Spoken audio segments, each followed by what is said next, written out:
A city in winter. Gray sky, empty streets. The kind of February morning that makes everything look smaller than it is. Pull back. An industrial block on the northeastern edge. Chain link fences, vacant lots. Buildings that stopped being used before anyone thought to write it down. Move closer. One garage, corner lot. 900 square feet of concrete and corrugated tin. Roll-up door frozen shut for 3 years. A hand-painted sign staked at the gate with a single phone number. Closer still, a man in a work jacket. Standing across the street. Not moving. Just looking at the building the way you look at something when you've already made the decision and you're waiting to see if the decision was right. He doesn't go in yet, he just sits in his car, in the cold, and waits. Inside that garage, under 8 blue tarps, sat a secret worth more than most people earn in a lifetime. Nobody knew, nobody looked, until he did. There is a garage on Kellner Street that nobody wanted. 900 square feet, concrete block walls, corrugated tin roof with a sag at the eastern corner that had been getting worse for years without anyone left to care. A roll-up door that hadn't moved in 3 years. The kind of building that exists in the background of every city. Not abandoned dramatically, not collapsed, just quietly given up on. Forgotten the way you forget something you never thought was worth remembering. The woman who sold it called it a pile of junk.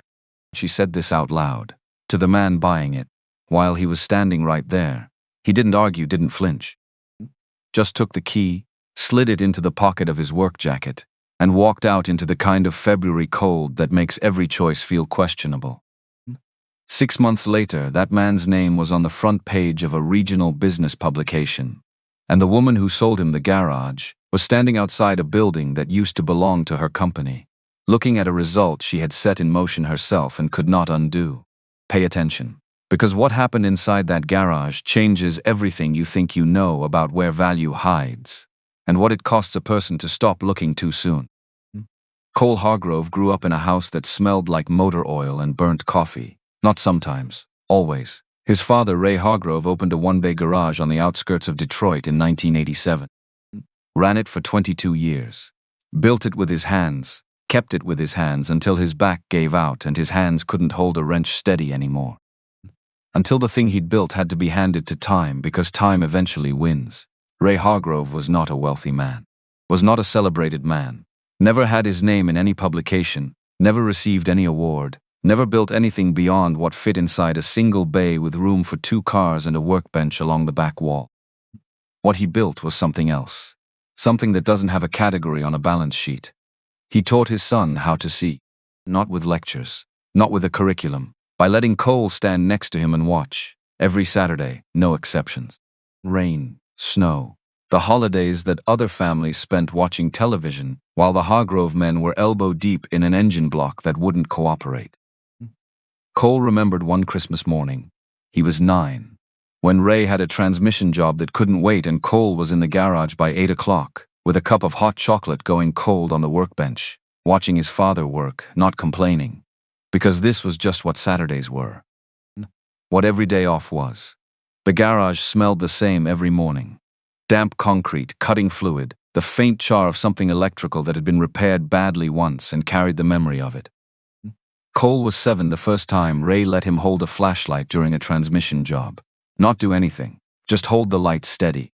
Point it where Ray pointed. Don't shake. Cole didn't shake. He was 11 when Ray started making him listen first. Before touching anything. Before saying anything. Just listen. Tell me what you hear.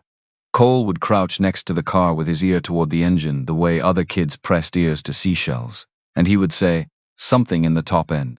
Or it's skipping on the cold start. Or that knock is lower than it sounds. Ray would nod once, then get to work. By 17, Cole could diagnose an engine fault by sound alone. By 19, he was rebuilding transmissions from scratch. By 22, he had graduated with an engineering degree in automotive systems, near the top of his class, and landed a position at Vantage Auto Holdings. A mid-size firm with a technical restoration division that required both academic precision and hands-on instinct. Cole had both, in abundance. Ray lived to see Cole's first year at Vantage. Died the following spring quietly, in the way that men who spent their lives working with their hands sometimes go, as though the body simply decided one morning that the work was done. He left Cole almost nothing in terms of money. The garage had been sold 2 years before to cover the medical bills. What he left was a notebook, worn at the corners. A water stain at the lower right edge from some year long ago when it had gotten wet and dried and never fully recovered. 30 years of observations inside. Measurements, repair notes, the things a man writes down at the end of a long day when the work has clarified something. Cole kept it in the inner pocket of his jacket from the day of the funeral. 7 years advantage. 7 years of being the person other people called when something looked too far gone to save. When the rust had gone deep and the specialist from the main office had already written the job off as a loss. Call Hargrove. See what he says. Cole would go in, spend 20 minutes with the car, come back out and tell you exactly what it needed, what it would cost, and what it would be worth when the work was done. Not approximately, not roughly, exactly. He was not the loudest voice in any room. He was often the most accurate one. Which should have protected him. It didn't. The email arrived on a Friday night in June, 11:17 p.m. Cole was at the kitchen table of the apartment he rented, the one that barely held his tools and a bed, not doing anything in particular. Coffee gone cold, the week behind him. Just sitting in the quiet the way you sit when a long week finally lets go of you. His phone lit up. He opened it. Vantage Auto Holdings had finalized a corporate merger. The acquiring company had reviewed all operating divisions. The technical restoration division did not fit the new financial model, did not generate returns on the required timeline, did not, as the email phrased it with the bloodlessness of corporate language, align with strategic growth objectives. 14 people. One email. Friday 11:17 p.m. Cole read it twice, slowly. The way you read something when you want to be certain you've understood it before you let yourself respond to it. Then he set the phone down on the table, face up, screen still lit, sat in the dark for a while. Didn't reply, didn't call anyone, turned the screen off, went to sleep. The next morning he made a list, not a list of grievances, not a list of people to be angry at, a list of practical things, what he had, what he owed. What the next 60 days needed to look like if he was going to come out of this with his footing intact. That was the moment. Right there at the kitchen table with a pen and a yellow legal pad. The moment that explained everything that came after. 8 months of getting to work, nights at an impound yard, patching vehicles, running diagnostics for a flat hourly rate that was a fraction of what his skills were worth. He didn't complain about the rate. He showed up, did the work correctly, and put the money aside. Groceries on a budget. Rent covered. Nothing spent on anything that wasn't necessary. He didn't talk about Vantage. He didn't perform the grief of it, or the anger of it, or the injustice of it to anyone who would listen. Because performing it doesn't move you forward. It just keeps you in the same place, reviewing the same wreckage, while the clock runs. He had watched his father absorb hard years in the garage. Years when the work was slow and the bills were tight, without once making the family sit with the weight of it. Ray had just kept working. Had just kept showing up. Had passed that particular discipline to Cole the way he'd passed everything. Not by explaining it, by doing it in front of him until it became the only way Cole knew how to be. So he kept working. He looked, quietly, methodically, the way Ray had taught him to look at a broken engine, without expecting the right thing to announce itself. The right thing never announces itself. You have to find it. By the end of 8 months, he had $18,000 in savings. Not enough to open a shop, but enough to start something, if the right start showed up. Now, before we go further, we need to talk about Sandra Whitfield. Because this story has 2 people in it, and you need to understand both of them before you can understand what happened between them. Sandra Whitfield was 38 years old, and she ran Whitfield Capital Group, a real estate firm her father had built from scratch and handed to her at 29 when his heart gave out faster than any of them expected. She took what her father left her and doubled its revenue in 10 years. Not by luck, not by accident. By being very, very good at seeing things before other people saw them. The model was clean. Find industrial land nobody wants.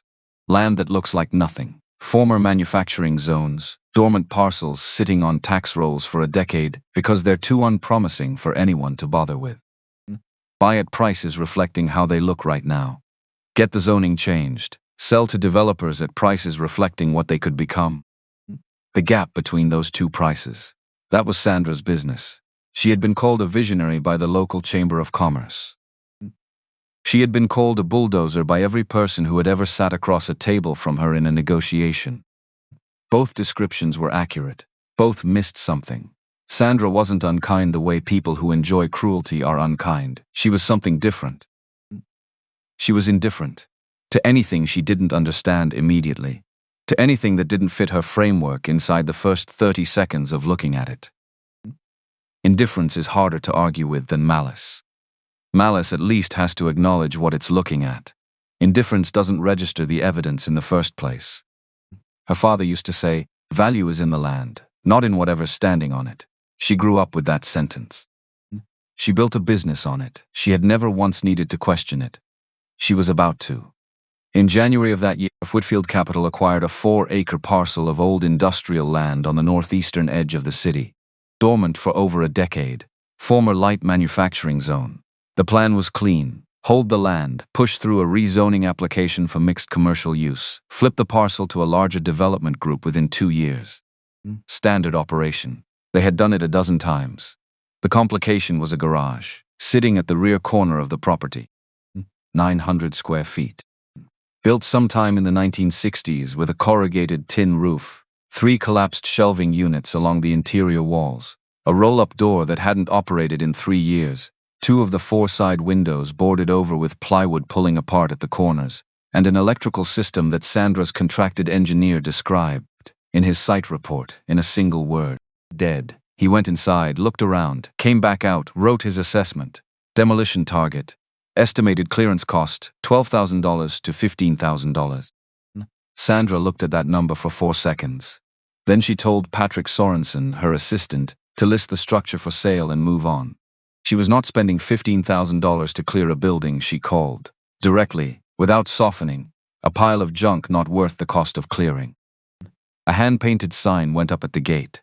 Sandra moved to the next item on her agenda. Danny Kowalski heard about the garage from a truck driver. This is how things move in the trades. Not through listings, not through announcements, through conversations in parking lots and diner booths, and the cab of a flatbed, while hauling scrap from a neighborhood that used to be something, and might be on its way to becoming something again. Danny was freelancing, welding, fabrication, engine work, whatever came through. He'd worked alongside Cole at Vantage for 3 years before the layoffs, and the two of them had stayed close the way men in the trades stay close.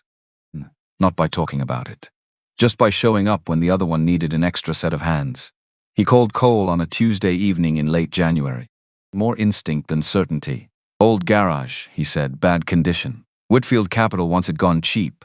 Cole said very little on the phone, which Danny had learned over years of knowing him meant something. Cole said very little about everything, but this silence had a different texture. This one had weight to it. Cole said he'd take a look in the morning. Danny said, sure. The temperature was 19 degrees when Cole parked across the street from 414 Kellner Street at 17:45 the following morning. Light snow, moving sideways in the wind, the kind of cold that doesn't just settle on you. It finds the gaps. In every open seam, every place where your collar doesn't quite meet your jacket. Cole sat in the car, did not get out. Looked at the building through the windshield for 15 minutes without moving. He was not looking at the corrugated tin, not looking at the warped door frame, or the boarded windows or the sag in the eastern roofline. Those things were visible. He'd already registered them. He was looking at the address. He knew this intersection. He'd driven through it dozens of times over the years. He knew the secondary roads that fed into it. He knew the highway on-ramp sitting a quarter mile to the north. And he knew about the bus corridor, not from any official announcement, just from a conversation with Ted Calloway, an old friend from his university years, now working in municipal planning. A lunch 8 months back. Ted had mentioned the corridor the way planners mention things they consider obvious. Phase 2 development zone, infrastructure expansion. 12 to 18 months out, Ted hadn't been selling anything, just talking. Cole had filed it away the way he filed everything, precisely, without deciding yet what to do with it. Sitting in the car now, he looked at the building, looked at the corner, looked at the vacant lots across the secondary road, looked at the gap in the chain link where the gate sat propped. Then he called the number on the sign. Got Patrick Sorensen, arranged a viewing for the following week, put the car in drive and pulled away. The decision had already been made. He just hadn't seen the inside yet. The appointment was set for Thursday morning. 10 o'clock, Sandra arrived at 10:02. Which, for Sandra, was late. A call had run long, which meant she was already in the particular efficiency-seeking state that made her assessments faster and less patient than usual. She brought Patrick, a contracted structural engineer, and the real estate attorney. She wore a caramel-colored wool coat and heeled boots on ground that did not deserve either. She carried the expression of someone who has already decided that a meeting is a formality before she has gotten out of the car. Cole arrived at 9:58, work jacket, spiral notebook. A pen clipped to the front cover. His hands clean in the way that takes effort when your work follows you home but still leaves traces of what you do for a living. He stood at the gate. When Sandra stepped out of her car, she looked at the property for about 4 seconds, a sweep, not an examination, and then looked at Cole. 3 seconds, top to bottom. Then she asked him, in a tone calibrated to be overheard by Patrick, whether he was a mechanic or a scrap hauler. Not because she needed the answer, because the answer confirmed what she'd already decided. Cole looked at her, didn't answer. Asked if he could see the inside. Sandra unlocked the side entrance. The roll-up hadn't moved in 3 years and wasn't going to move today, and gestured for him to go ahead, then followed with her group. Inside, dark, cold in the way buildings hold cold. Not wind cold, settled cold, the kind that lives in the walls and doesn't move because nothing has moved it in a long time. Cole turned on his flashlight. Sandra began immediately, the way a real estate agent lists features, but in reverse. The roll-up door jammed for 3 years. 3 visible structural cracks in the ceiling joists. Electrical system, non-functional, full replacement required. Possible foundation settling in the northwest quadrant, flagged in the site assessment. She said clearly that her team had valued the property, accounting for demolition costs, at negative $15,000. Not zero, negative. She made sure he understood. This was not a bargain being offered. This was a problem with a price on it, designed to make the problem disappear faster. Cole nodded and walked into the interior. He moved differently in here than he had outside. Methodical, wall to wall, corner to corner. One hand trailing along the concrete block, feeling for moisture, for structural shift, for anything the light couldn't tell him. He crouched to check the floor surface, looked up at the ceiling joists and stayed on each one long enough to actually learn something from it. He spent 12 minutes inside. Sandra checked her phone twice. Then Cole came back out into the cold and asked one question. How much? Sandra looked at him, turned to Patrick, repeated the question in a voice pitched for the group, as though the question itself was the punchline to a joke everyone in the room already knew. $1,000, she said, full liability waiver. A relocation clause requiring Cole to vacate within 18 months if the broader development project received formal approval and broke ground. Cole agreed, without negotiating, without pausing. The contract was signed at a folding table near the gate, wind cutting across the lot, the attorney watching over his shoulder. Cole's handwriting was even, his signature exactly what it always was, legible, unhurried. When it was done and the key was in his jacket pocket, Sandra said to Patrick, just loud enough, that she was noting in the file, the sale of a derelict garage to a very optimistic man. Quiet laughter. The group walked back to their vehicles. Cole stood at the gate, then turned back and walked the exterior one more time. Stopped near the side door. 2 seconds. He looked through the gap in the warped doorframe into the far interior corner. In the back of the space, under a large blue tarp that rose from the concrete floor nearly to the ceiling, something. He stood there for 2 seconds, didn't change expression, didn't say a word, walked to his car, drove away. He had seen it the first time he walked through. That's why he didn't negotiate. He came back at 6 the next morning, alone, heavy flashlight, pry bar, a full set of hand tools. The spiral notebook. He did not start with the walls or the ceiling or any of the structural problems Sandra had catalogued. He started with the tarps, 8 of them, varying sizes, tied with rope in some places, baling wire in others. Coated in years of dust and the gray residue of a space that had been sealed and left to settle. But placed with care, not thrown, not draped, arranged. Someone had taken time with this. Someone had meant for what was underneath to be protected. Cole pulled the first tarp back slowly. The way you open something you believe is valuable, but can't afford to be wrong about. Underneath, a car. He pulled the second tarp. Another car. He worked through all 8 in just under 30 minutes, careful with each one, re-securing edges as he went. 8 automobiles in 2 rough rows, arranged in the back 2/3 of the space, covered and left and forgotten in a building that an entire professional team had walked through, assessed and dismissed. Not one of them had touched a tarp. Not one. Cole stood in the middle of those 8 cars with his flashlight moving from one to the next, slow and steady, and said nothing out loud. Because there was nothing to say yet. He needed to know what he had first. The first car. He cleared enough dust with his sleeve to read the badge. 1967 Ford Mustang Fastback. Surface rust on the quarters and roof. Not deep, not structural. The kind that lives on the outside of metal that's still sound underneath. Paint peeling in wide strips. But the chrome trim was present, all of it, glass intact. When he opened the driver's door, it swung on hinges that had kept their integrity, and crouched to read the odometer. The number confirmed what the dust and the condition the sealed space had already suggested. This car had not moved in decades. He checked the VIN plate, original stampings, opened the hood, V8 block fully present, no catastrophic visible damage, cylinder head covers intact, carburetor seated where it belonged. He wrote 4 numbers in the notebook, closed the hood gently. The second car, a 1969 Chevrolet Camaro Z28. A production variant limited enough that serious collectors tracked examples the way historians track primary documents. Frame number readable, Rally Sport trim intact. He drew a small circle around that number in the notebook, just a small one. Upright notation. Cars 3 through 5, a 1958 Chevrolet Bel Air, a 1961 Ford Galaxy, a 1963 Buick Riviera. All recoverable. All worth real money after proper work, not at the level of the first 2, but real money. The kind that shows up in auction results and makes people who don't know cars stop and look twice. He wrote everything down. Then he reached the 6th car. He had to crouch, tilt his head, position the flashlight at a specific angle to read the badge without the glare coming back at him. He read it, read it again. De Tommaso Pantera, 1971. An Italian-American sports car, mid-engine layout, wedge profile, produced in limited numbers across its entire production run, total units, roughly 10,000. Finding one in any condition was unusual. They were uncommon by nature, by design, by the economics of what they were. Finding one in a forgotten garage in the northeastern United States, chassis intact, engine compartment sealed. Cole sat down on an overturned milk crate. His hands were steady. He was the kind of person whose hands stayed steady.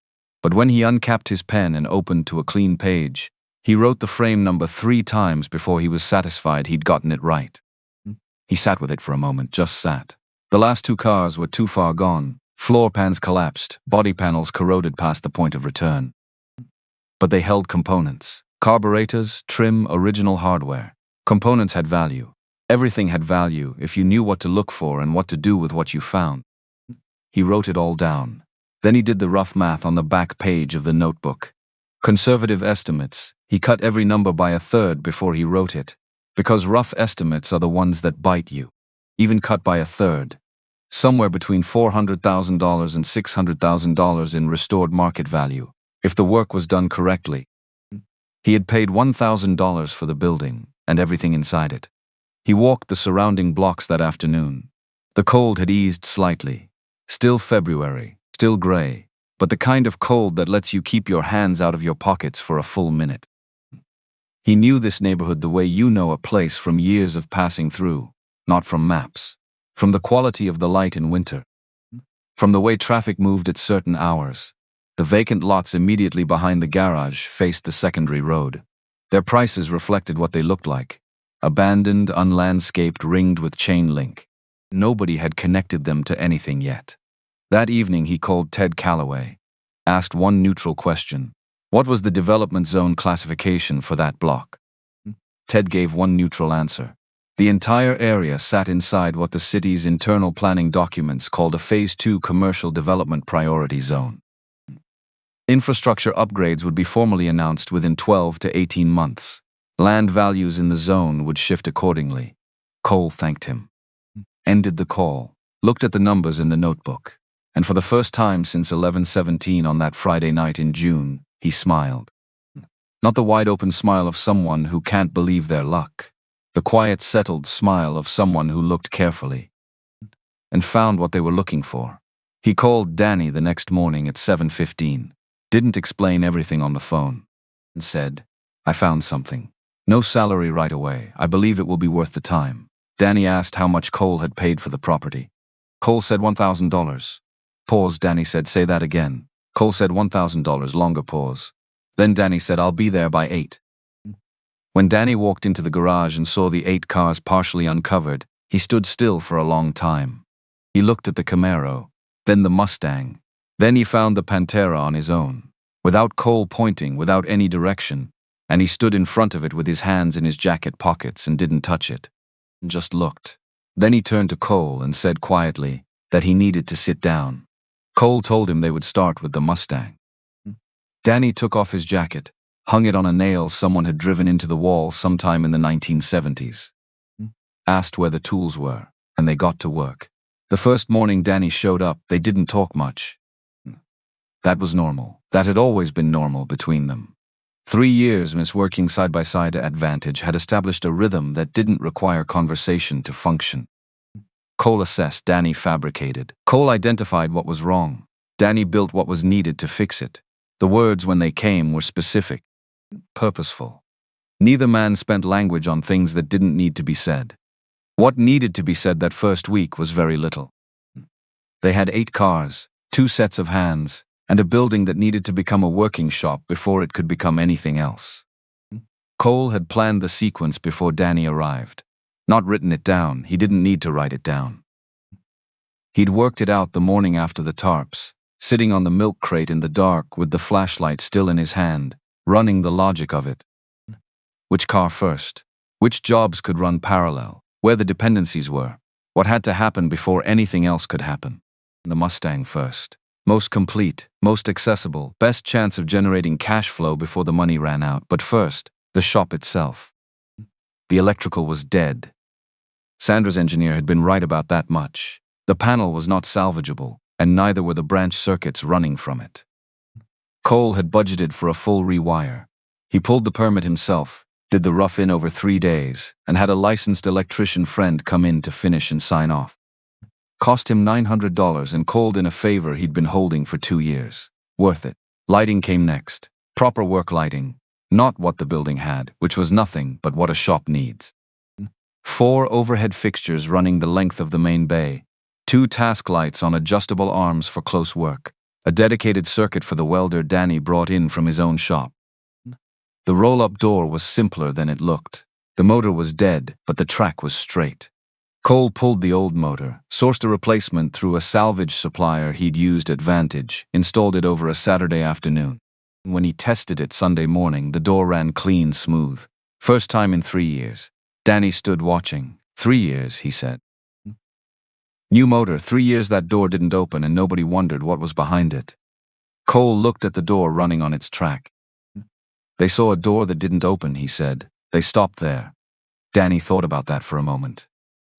Then he went to get his tools. By the end of the first week, the shop was functional. Not finished, there were 100 things still wrong with the building, but functional.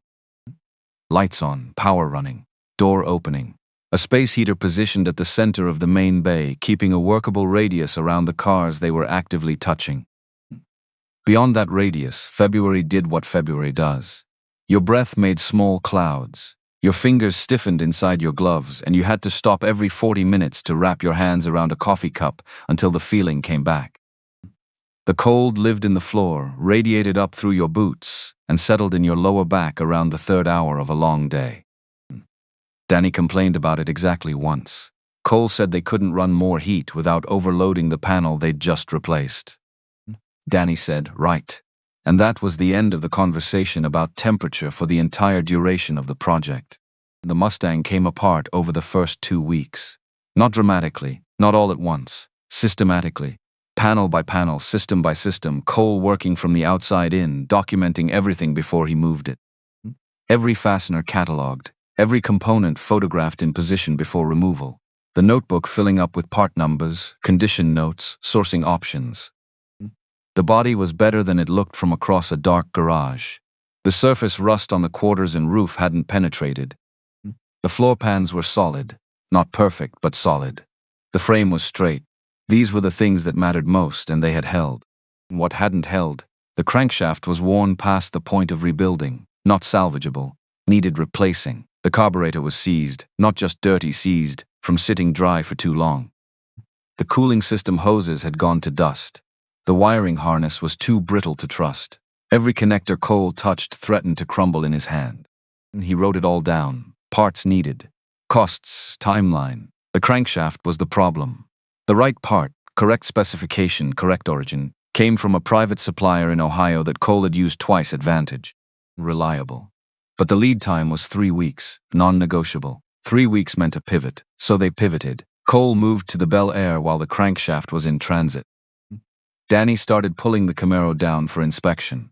Not restoration, just full disassembly and documentation, so they'd know exactly what they were working with when the time came.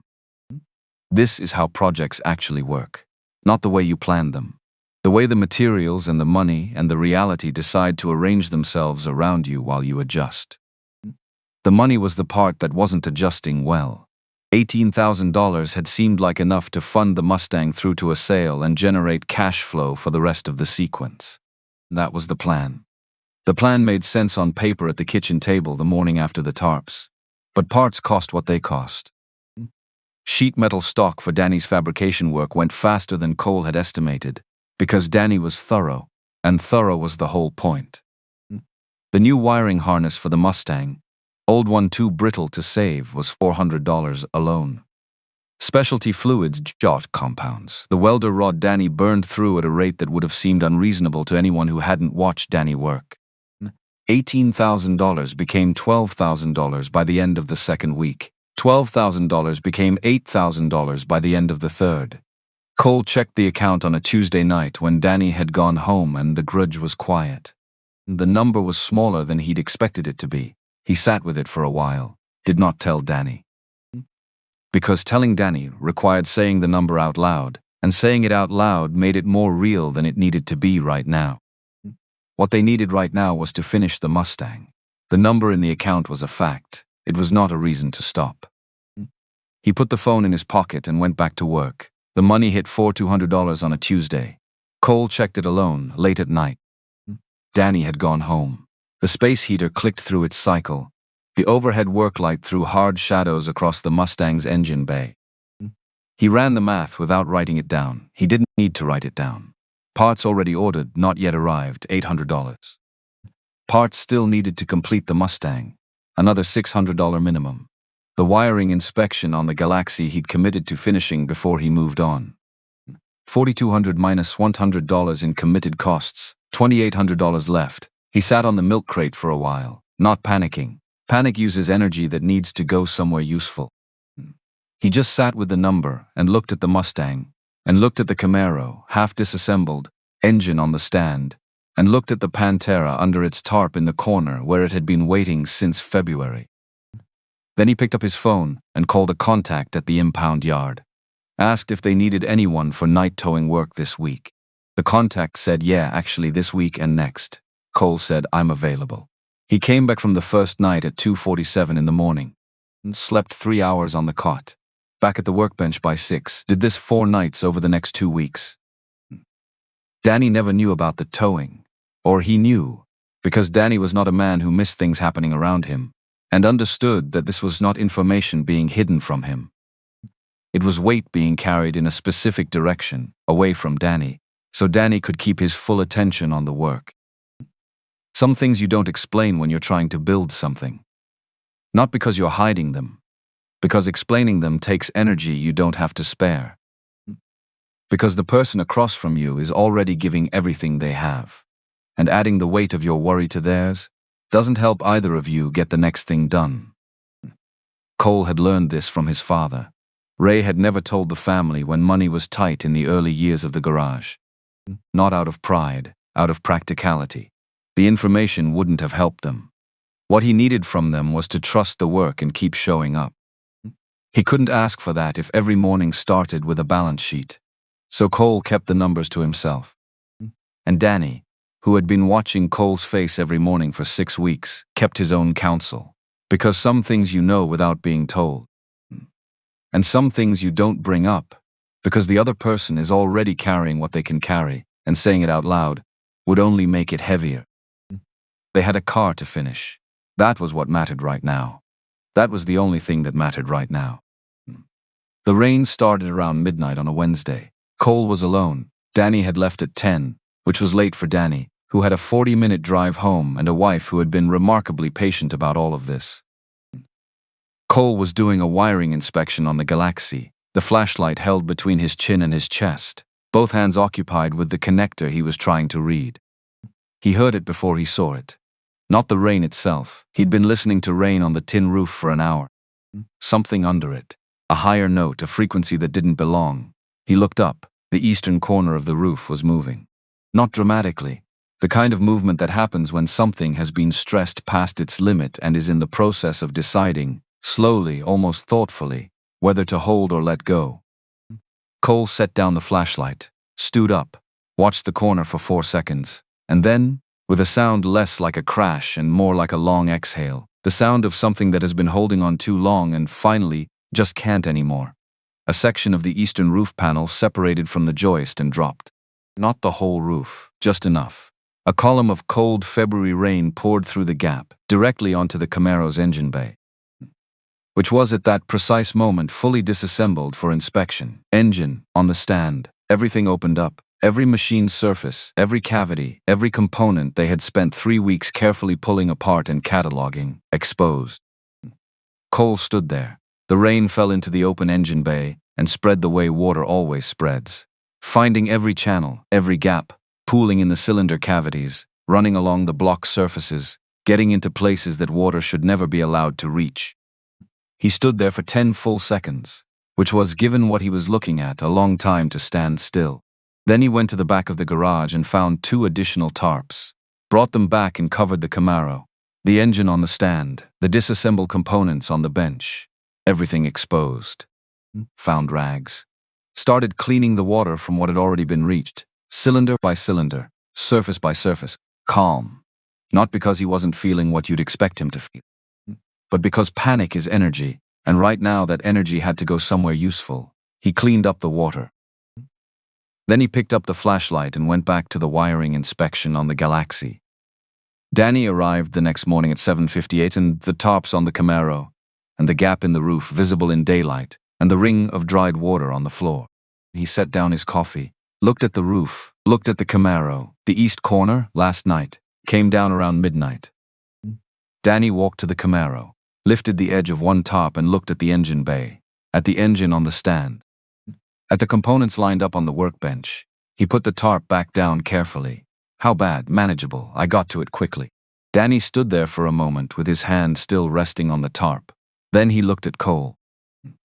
And Cole looked back. Neither of them said anything about what it would have meant if Cole hadn't been sleeping on the cot. If he'd gone home that night. If the rain had fallen into that open engine bay for 6 hours without anyone there to cover it. Neither of them said it. But they both knew. Danny picked up his tools, got to work. That night late, after Danny had gone home, Cole sat on the milk crate. The gap in the roof had been covered with plastic sheeting and duct tape. Temporary, imperfect, but it would hold for now. The Camaro was recovered. Cole had spent 4 hours that afternoon finishing the cleanup, assessing the water damage, confirming, carefully, thoroughly, that everything critical was intact. Manageable. He reached into the inner pocket of his jacket. Not the spiral notebook with the vehicle records, the other one. Older. Worn at the corners, a water stain at the lower right edge from years back dried into the cover, permanent. Ray Hargrove's notebook.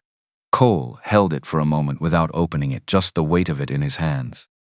There's a specific weight to something that belonged to someone who is gone. Heavier than the object itself.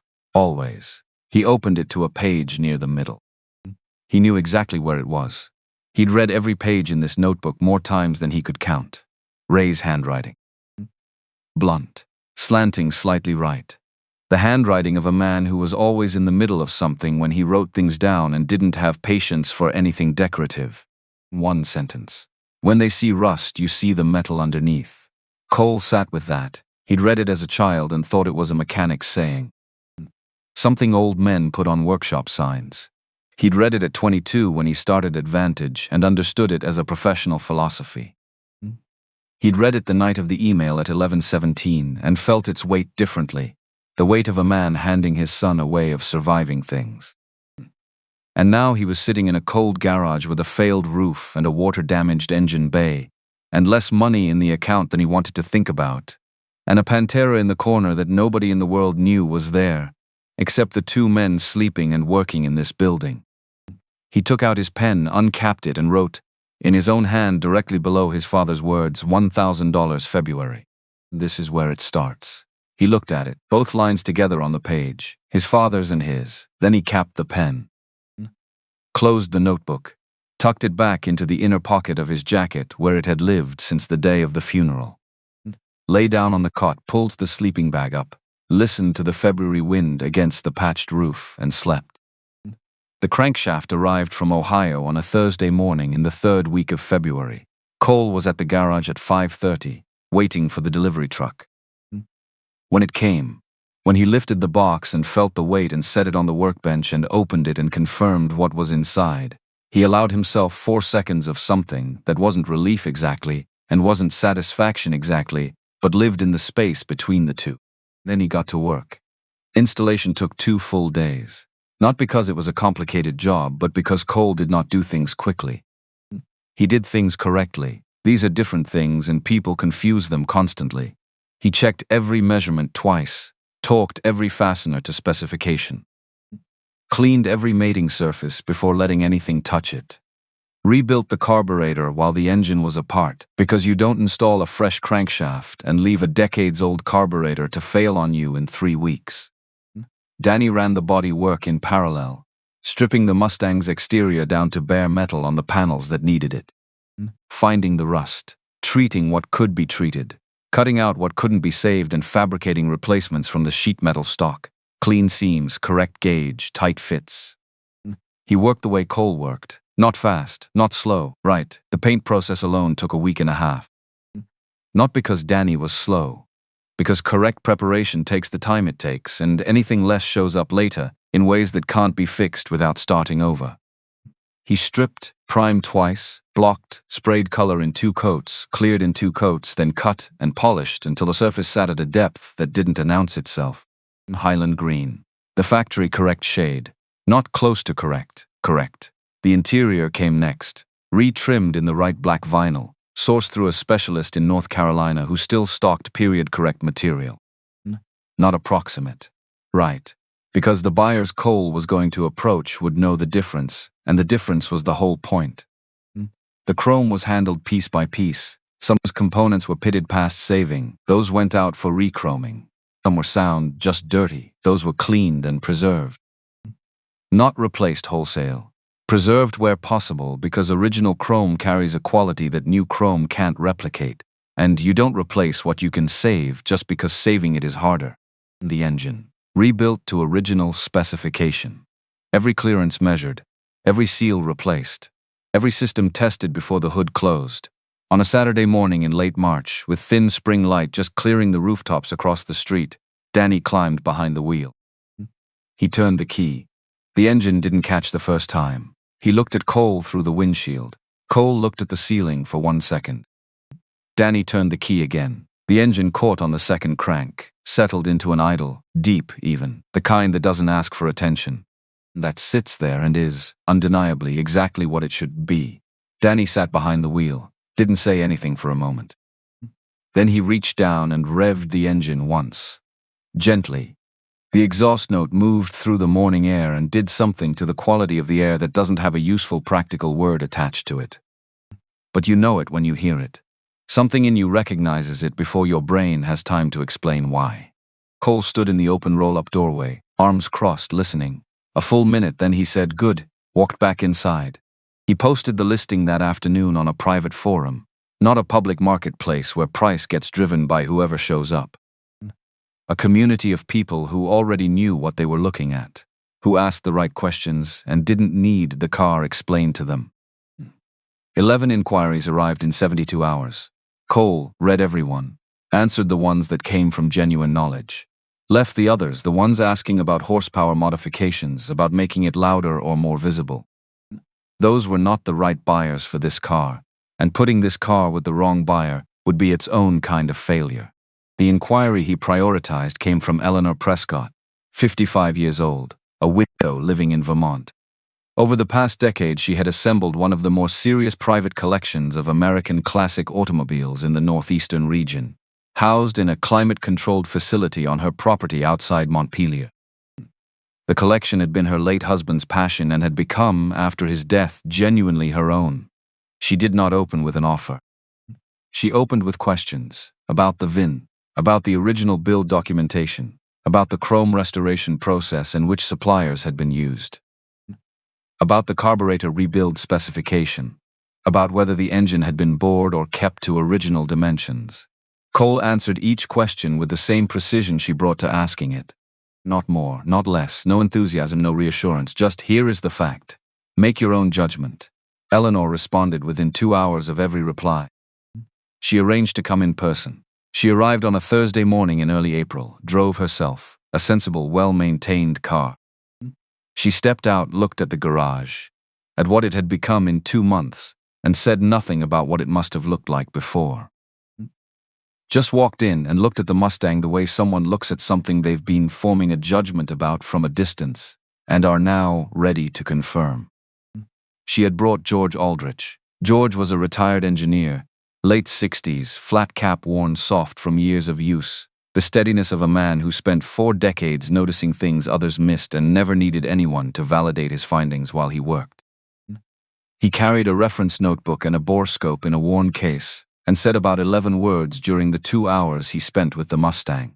The 11 words came in small, precise clusters, mostly, and hold this, and once quietly to the underside of the car, He spent a long stretch of time on his back on a rolling creeper, working the borescope into positions the car was never designed to make easy. When he was done, he stood up, rolled the creeper to the wall, capped the borescope, walked to Eleanor, said in a voice he kept low, "As correct as I've seen." Outside a museum, that was all.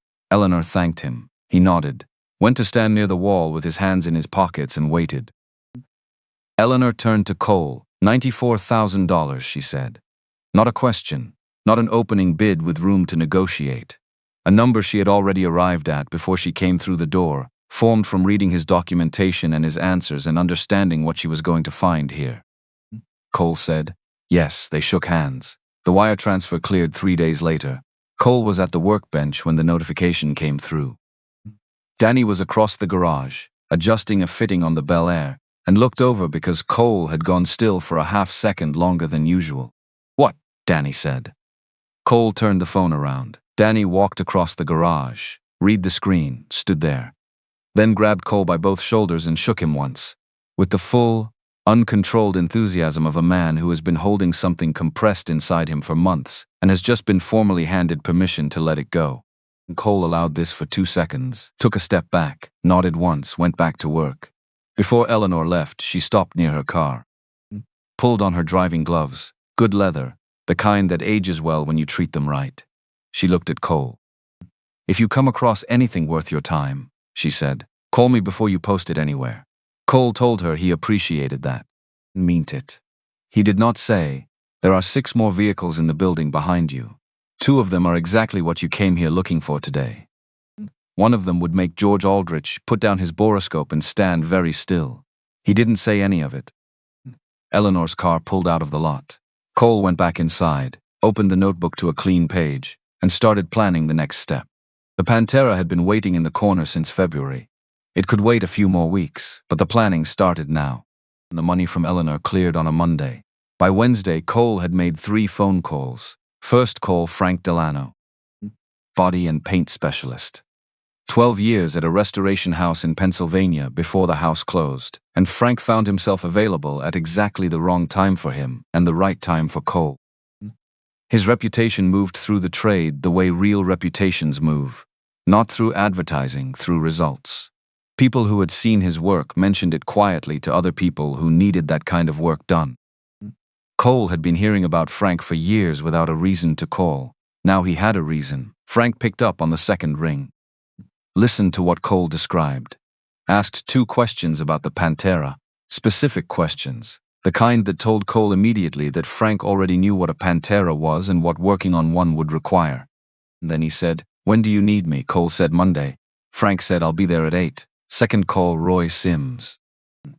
15 years tracking rare components through private networks across the country. Not a dealer, a finder.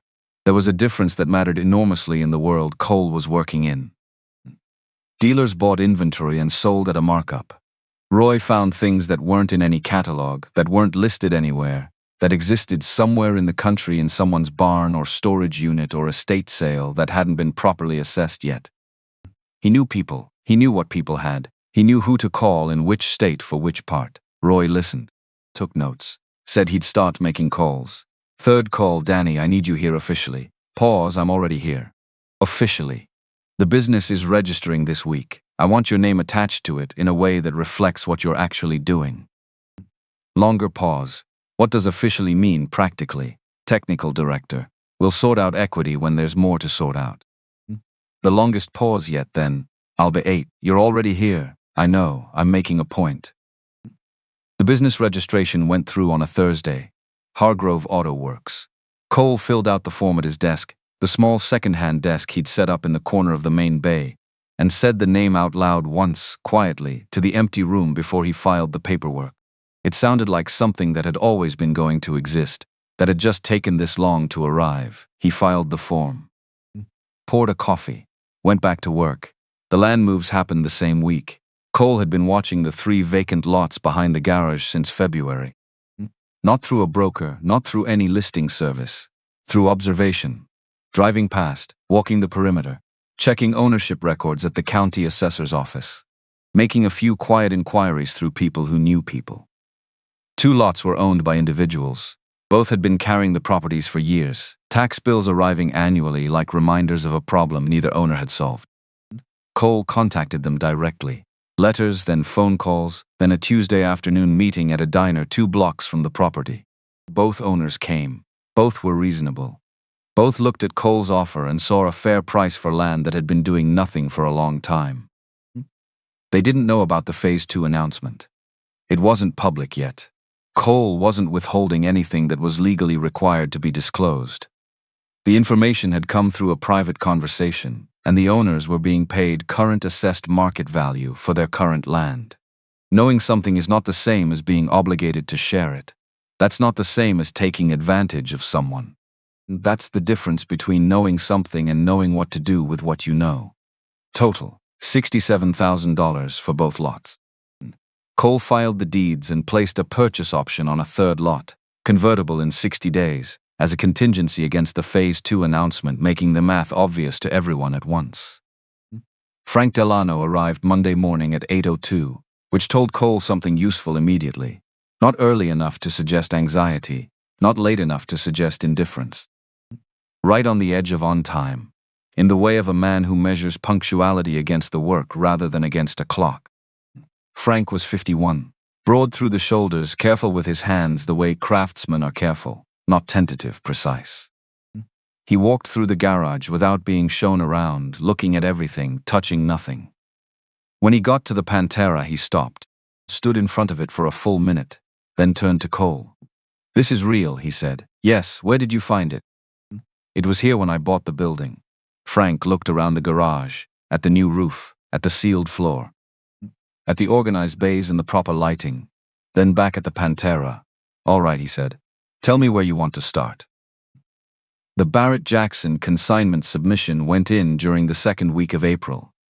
After Frank had assessed the Pantera in full, after the restoration plan had been written out in complete detail, after Cole had the documentation to support both the vehicle's provenance and a credible account of what the finished work would be. The event was the last Saturday of June, 10 weeks from submission, which was exactly the time they needed and not a day more. Cole filed the paperwork on a Wednesday afternoon, got the acceptance confirmation 2 weeks later. Lot number 8, evening session. He put the confirmation in the folder on his desk, poured a coffee, went back to the Pantera. The Pantera took everything they had. Not just time, not just money, everything, every skill in the building, every contact in Roy Sims's network. Every ounce of patience Danny Kowalski had accumulated in 20 years of working on things that didn't want to cooperate. The engine was the first problem and the biggest one, the V8. A Ford Cleveland unit mounted amidships in the Italian body, behind the passenger compartment. An arrangement that made the car feel like it was designed by someone who wanted every drive to be an event.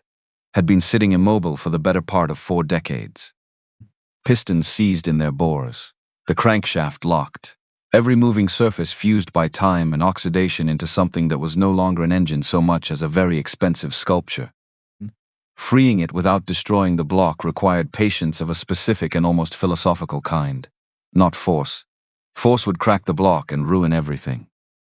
Chemical process, day by day, the right penetrating compounds introduced carefully, in the right sequence, allowed to work at their own pace. Check in the morning, check in the afternoon, apply, wait, come back tomorrow. The process ran for 11 days before the first piston moved. When it moved, just slightly, just enough to confirm the bore was intact, Danny put down his tools, walked to the far wall, and stood there with his back to everyone for about 30 seconds. Then he walked back, picked up his tools. Okay, he said. That was all. The body components were Roy's problem, and Roy handled it the way he handled everything, methodically, through a network that Cole couldn't have built in 15 years, because it had taken Roy 15 years to build it himself. Calls went out to yards and collectors and estate representatives across the country. Some led nowhere, some led to leads. Some leads led to parts.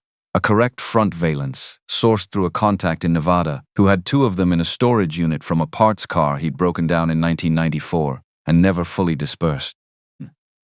Rear quarter trouned through a collector in Ohio, who had been holding it as a spare for a Pantera he'd sold 10 years ago, and hadn't gotten around to listing. Interior components that required 2 separate suppliers. One in Tennessee who stocked correct specification vinyl, one in Minnesota with the right carpet compound. None of it fast, none of it simple. Roy made the calls, followed the threads, confirmed the parts before committing to them. Because in the world of rare components, the wrong part that looked right was worse than no part at all. It sent you backward, and backward was a direction they couldn't afford. Frank handled the body with the concentrated focus of a man who understood that his work on this car would be the thing people looked at first and remembered longest. He worked the panels with his hands before he touched them with any tool, feeling for the low spots, mapping the high spots, understanding the metal's history before deciding how to address it. The rust he found was surface rust in 2 places and nothing worse, which was remarkable for a car that had spent 40 years in a building with a compromised roof and variable humidity. Remarkable and also explicable. Whoever had stored these cars had stored them with care. The tarps had done their job. The arrangement had been deliberate. Someone had loved these cars enough to protect them. Cole thought about that sometimes, working late. Who had put them here? What had happened that they'd been left? Whether the person who arranged those tarps had ever expected someone to find them or had simply hoped, in the way you hope for things you can't control, that whatever came next would treat them right. He thought he was treating them right. The paint process consumed Frank completely for the final 2 weeks. Strip to bare metal. Assess. Address every imperfection before primer went on, because primer locked in whatever was underneath it, and whatever was underneath came back eventually. 2 coats of primer, block between them. Color, a deep dark red, the factory specification, mixed from the original formula reference in 2 careful coats with full cure time between them. Then the clear, then the cut and polish. When Frank was done, when he rolled the car under the main work lights and stepped back and looked at what the surface had become, he stood there without speaking for a long time. Danny came to stand beside him. They looked at the car together. The red had done something unusual under the lights. Not the usual behavior of red paint, which tends to shout. This red absorbed. It pulled the light in rather than bouncing it back, and the effect was a depth that made the car look less like a painted surface and more like something solid and self-contained and entirely sure of itself. That's the finest thing I've ever worked on, Frank said. He said it quietly. Not to Cole, not to Danny. Just to the air. Cole looked at the car from across the bay, said, "Yeah," then went to his desk and opened the folder containing the Barrett Jackson paperwork. He'd submitted the Pantera for consignment consideration in March. Before the restoration was complete, on the strength of the vehicle's documented provenance and a detailed written restoration plan that laid out exactly what the car was, what had been done to it, and what the finished result would be. The submission had been accepted in April. Lot number 8, evening session, last Saturday of June, 10 weeks from submission to the event. Which meant they had exactly the time they needed and not a day more. Which was, Cole had come to understand about his own nature, exactly how he worked best. The Camaro and the Bel Air ran in parallel during the Pantera's final weeks. Not to completion, there wasn't time and there wasn't need. But far enough along to document, to assess, to know what they had and what it would take. Eleanor Prescott had already expressed interest in the Bel Air through a brief email. She had heard, through her collector network, that Cole had more than the Mustang. She didn't ask directly. She just mentioned that she'd heard things and that she remained interested in quality work. Cole replied that he would be in touch. He meant it. But the Pantera had to go first. The Pantera had to go first because it was the one that would establish what Hargrove Auto Works actually was. Not a lucky find. Not a man who stumbled into something and sold it for what he could get. A shop. A standard. A name that meant something when attached to a vehicle. The auction was the proof. 6 weeks away when Frank finished the paint. 5 weeks when the interior was complete. 4 weeks when Roy sourced the final trim piece. A correct driver's side door sill plate, found through a contact in upstate New York who had kept it in a box for 11 years without knowing quite what to do with it. 3 weeks when the electrical was done. Danny's description of the electrical process had evolved over the weeks from professional frustration to something approaching dark comedy. He started with, "The wiring is going to take a while," progressed to, "Whoever designed this system did not want it to be serviced." Arrived by the final week at a philosophical position best summarized as, "I have made peace with the fact that this car does not want to have working lights, and I am going to give it working lights anyway out of principle." The lights worked. Everything worked. When the car sat in the bay on a Wednesday afternoon 2 weeks before the auction, fully assembled, fully operational, fully finished, the 4 of them stood around it without saying much for a while. Cole, Danny, Frank, Roy. 4 people who had spent 6 weeks putting something back together that had spent 40 years coming apart. The car looked like it had just left the factory. Not a replica of that. Not an approximation. The thing itself recovered. Meredith Lane called on a Monday morning in the first week of June. Cole didn't recognize the number. He picked up anyway. He always picked up unknown numbers, because you never knew which call mattered. Cole Hargrove? Yes. Meredith Lane, Northeast Business Review. 9 years covering business and finance in this region. Okay. I've heard about what you're building on Kellner Street. I'd like to talk to you about it. I'm not interested in being profiled. I know. That's why I'm calling instead of just showing up. Cole said nothing. Meredith continued, "I'm not interested in writing about success. Success is boring to read about. I'm interested in the moment someone sees something everyone else has already dismissed and decides to act on what they saw. That's the story I want to write." Cole looked across the garage at the Pantera, still under its protective cover. Finished, underneath it. 30 minutes, he said.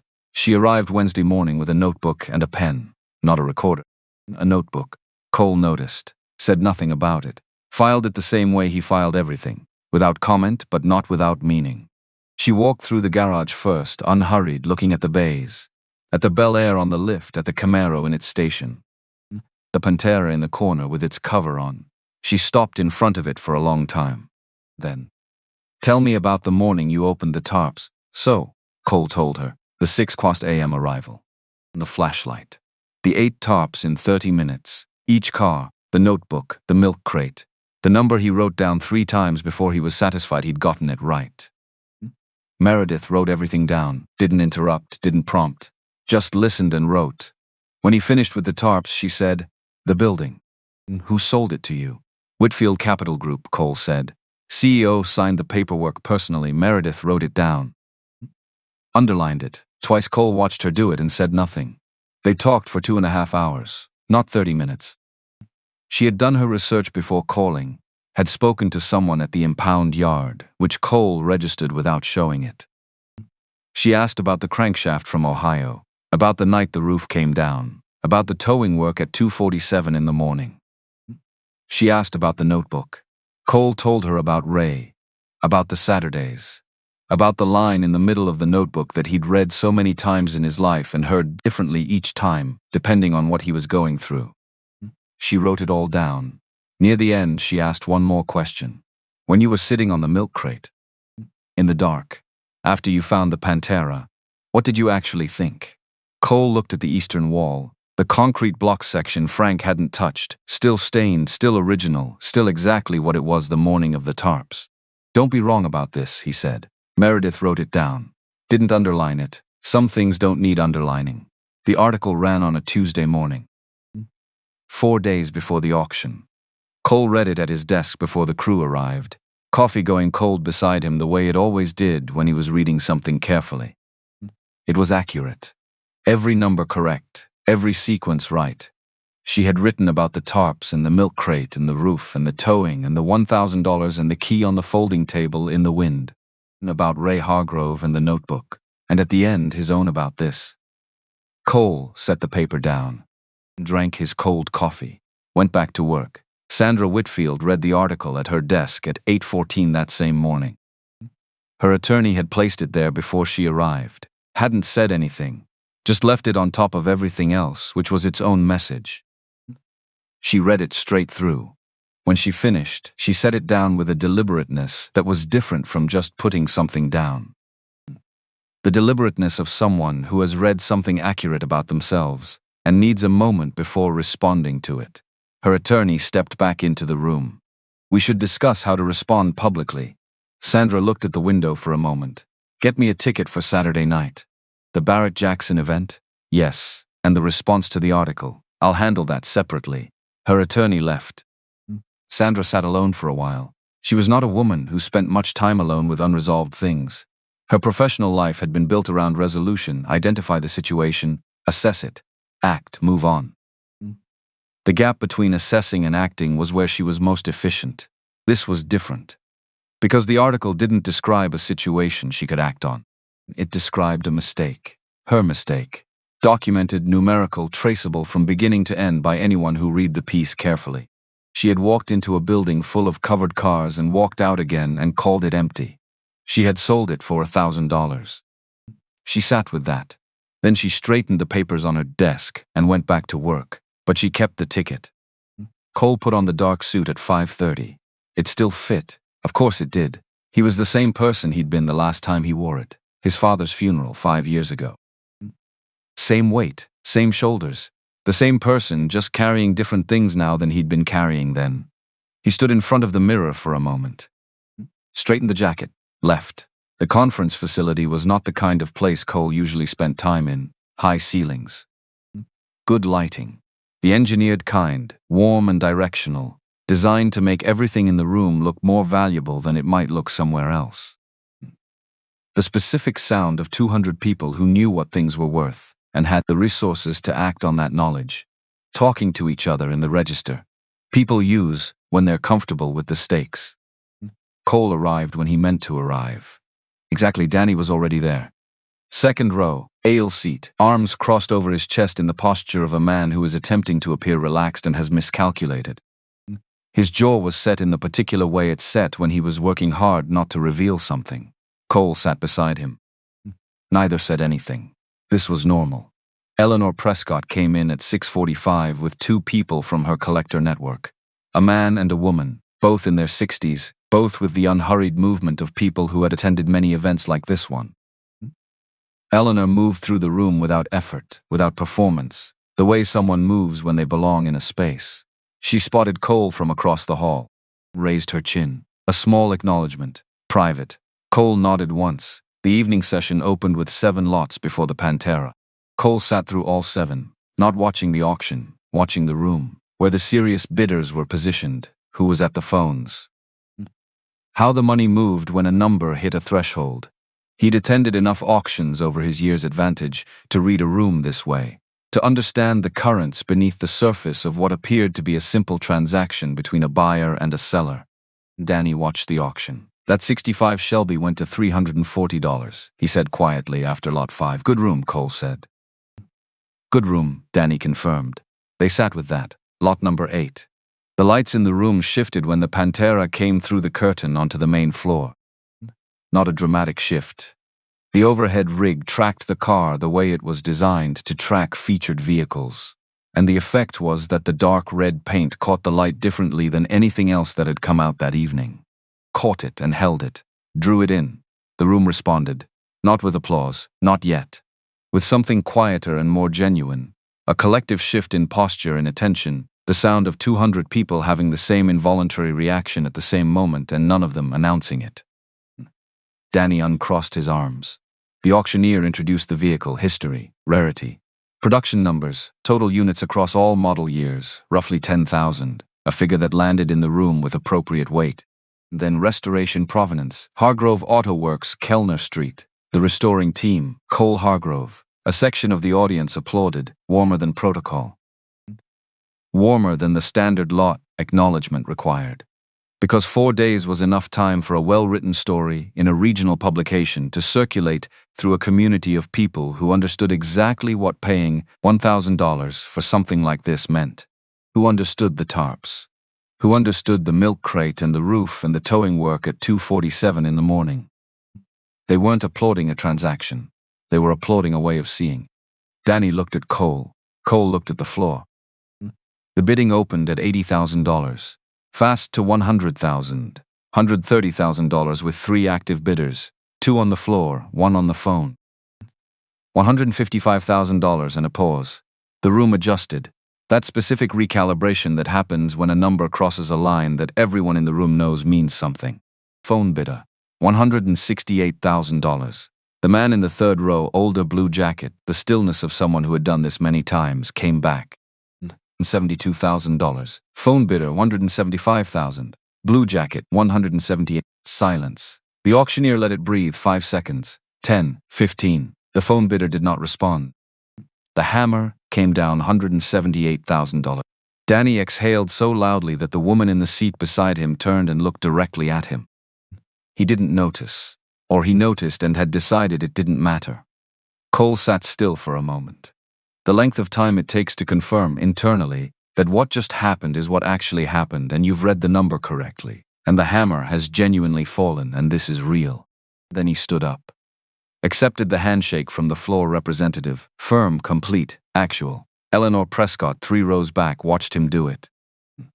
She pressed her lips together in something that wasn't quite a smile and wasn't quite not a smile. The expression of someone who bet correctly on a judgment call and isn't surprised but is satisfied. Danny was still sitting, still looking at the empty floor where the Pantera had stood. Cole said his name. Danny looked up. Cole looked at him. That was the whole exchange, no words. But Danny understood everything inside it. The cot by the south wall, the roof in February, the $200 and the towing and the Ohio crankshaft, and 11 days of chemical process and 6 weeks of work that had brought them from a milk crate in the dark to this room, this number, this moment. Danny nodded. They moved toward the hallway. Sandra Whitfield had been standing near the rear of the hall for the duration of the Pantera's lot. Cole had known she was there. He'd seen her when he came in, positioned back from the main seating, where she could see without being in the middle of things. He registered her the way he registered everything, noted it, filed it, returned his attention to what was in front of him. After the session concluded and the room began to thin, he was talking to a representative from the auction house when he saw her move. She was walking toward him. No Patrick Sorensen, no attorney, no engineer. Nothing between her and the open floor of the hall. Just Sandra. Different coat than February. Navy structured, same quality, different occasion. Different evening entirely. Meredith Lane saw her moving. Notebook already open. 9 years of practice at positioning herself correctly before things happened. Sandra stopped in front of Cole. Looked at him for a moment without speaking. Then I misjudged the situation. No elaboration, no additional language to soften it or reframe it or spread its weight across a longer statement. Just the acknowledgement. Direct and complete. Cole looked at her. He was aware of the room. How many people were still present? Meredith's notebook at the edge of his peripheral vision. The empty floor behind Sandra where the Pantera had stood 20 minutes ago. He thought about the folding table in the February wind. The sound of quiet laughter that had followed him to his car. He thought about the cot by the south wall. He let it go. You saw what the building looked like, he said. You made a call based on what was visible. I made a different call based on what I believed was underneath. We looked at the same thing with different equipment. Something settled in Sandra's face. Not the collapse of someone who has been defeated. The settling of someone who has heard something accurate and recognized it. Cole extended his hand. She took it, not quickly. Not as a formality. Then Cole turned and walked back to where Danny was standing at the hallway entrance, said something to him quietly, and they both looked for a moment at the empty floor where the Pantera had been. And then they started talking about the Camaro, because there was still more to do. There was always more to do. That conversation, quiet, two men talking about the next job while the room around them was still processing the last one, was its kind of answer to everything that had happened in the previous 5 months. No ceremony, no pause to take stock, just what comes next and how do we begin. The financial picture came into focus over the days that followed. Total revenue from vehicle sales, $398,000. Not projected, cleared, real. The 3 lots, purchased in April and early May for a combined $67,000, had been independently assessed after the city's formal Phase 2 announcement in late May. The announcement came on a Thursday. The assessments were done by Monday. Combined current value, $520,000. Nearly 3 times what he'd paid in 6 weeks. Active restoration contracts, $145,000 in confirmed work. A commission from Eleanor Prescott for a vehicle she'd sourced independently and wanted Hargrove's team to restore. 2 additional contracts from clients in her network who had read Meredith's article and called the number at the bottom of the piece. The phone had been ringing. Cole answered when he could, called back in the evenings. The conversations were short. He asked questions, gathered information, told people he would be in touch, and was. The Camaro and the Galaxy were still in process, still building toward what they would become. Their value was real, but not yet realized. Still coming, total net asset value, accounting for equipment and property and outstanding contracts and the 2 vehicles still in the bays, north of $1 million. The exact figure moved depending on the day you calculated it. Cole was not particularly interested in the exact figure. He was interested in the next job on the list. Danny's equity conversation happened on a Thursday afternoon. 20%, Cole said at the workbench, between tasks. Okay, you should take some time with it. I have, in about 4 seconds. I work fast. Cole looked at him. Danny looked back. Okay, Cole said, 4 minutes beginning to end. The building permit application went in on a Friday morning. Multi-bay facility. Dedicated paint booth. Climate-controlled storage bay. Office wing all on the consolidated lot. The original garage footprint plus the 2 purchased lots plus the option lot, now converted. 900 square feet becoming something considerably larger. Project name on the application, Hargrove Auto Works Building 1. Cole submitted it. Poured a coffee. Went back to work. On a Thursday evening in early July, after the crew had gone home and Danny's compressor was still running in the back bay. He'd left it cycling, as he sometimes did. The sound of a shop still breathing after the people had gone. Cole walked back into the garage. Not to work, just to stand in it. The roof had been replaced in April. New membrane, new ridge cap, no more sag at the eastern corner. The concrete floor cleaned and sealed.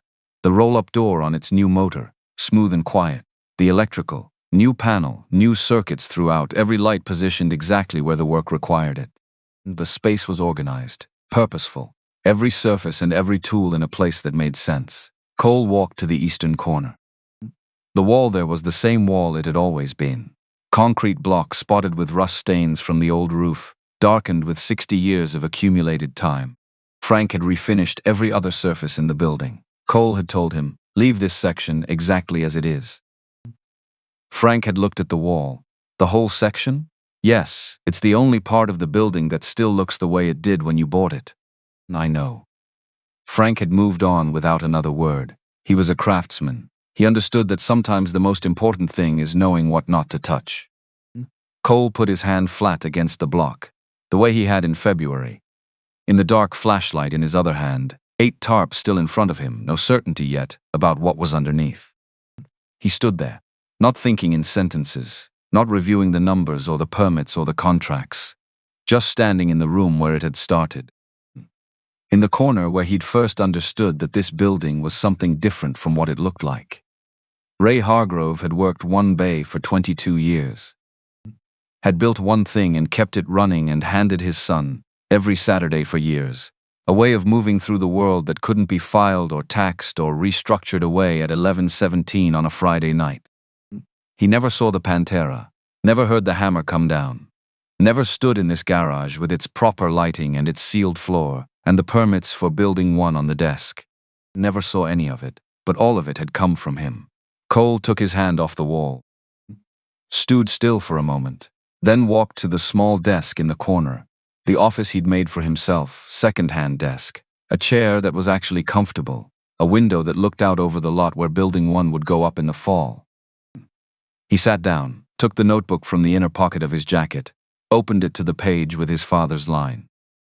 And his own line below it, written in February, with the roof failing and $2,200 in the account and everything still uncertain. He read both. Then he took out his pen and wrote below them. She saw the price of things and called it understanding. I tried to see what things were made of and let the price follow from that. Neither of us was wrong exactly. We were just looking for different things. And in one transaction on one cold morning, the distance between those two ways of looking was worth $1,000 on one side and everything else on the other. Dad was right. He was right about all of it. Cole read it back, then he capped the pen, closed the notebook. Held it for a moment. The weight of it, the 30 years, and the 5 years and the 8 months all living together on the same page, in the same pocket, carried by the same person from the same day. He put it back in his jacket, turned off the desk lamp, stood up. Through the wall, the compressor Danny had left running continued its slow, steady pulse. The sound of a shop that was working, that was alive. That had been built from one decision, one key, one number written in a notebook, and a way of looking at things that most people had already walked past without stopping. Cole turned off the bay lights. The garage went dark. He walked to the side door, opened it, stepped out into the July evening. Warm now, the same street entirely transformed from February, remade by season into something that barely resembled the morning he'd sat in his car in 19-degree cold and looked at a broken building and made a decision. He locked the door, walked to his truck, drove home. The garage on Kellner Street had been sold for $1,000 by a woman who was certain she understood value. Cole Hargrove had paid $1,000 for it because he understood something else entirely, and the thing he understood was not the cars, not the land, not the auction or the article or the handshake or the number in the account. It was simpler than all of that. The difference between what something looks like and what it is. That difference, measured in months of work and a February roof and a father's handwriting carried in a jacket pocket, turned out to be worth considerably more than $1,000. It turned out to be worth everything.